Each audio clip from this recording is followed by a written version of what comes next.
Coco， 我沒什麼錢，屋子還沒供完負債就有，不需要立遺囑吧？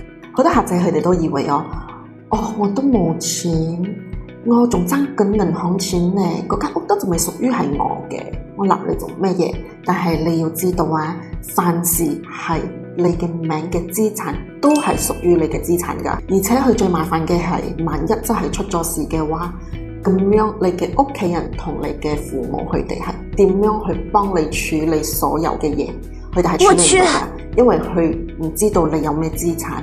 佢可能知道嘅資產就係你有間屋咯，你有架車咯，你有一個銀行咯，銀行一定有噶嘛。但係佢知道你有幾多間銀行冇先？佢知唔知道你有同人哋投資先？佢知唔知道你有冇記噶嘛？呢啲所有等等嘅嘢，佢哋係需要一啲時間去炒出嚟。再加上如果你有仔仔女女係未滿18歲嘅話呢，咁樣佢哋都要知道咁樣究竟嗰個監護人係邊個？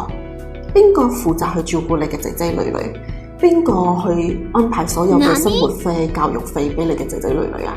呢個你都係要去安排嘅。萬一所有嘅嘢安排唔嚟傾掂數嘅話，咁樣屋企就要變賠償噶啦。一份文件決定咗你再見之後，屋企人依然係咪安安心心嘅處理所有問題？每一份計劃都係俾以後嘅自己一個安心。我係 Coco 理財小編，陪你一齊慢慢行人生故事。記得點讚關注哦。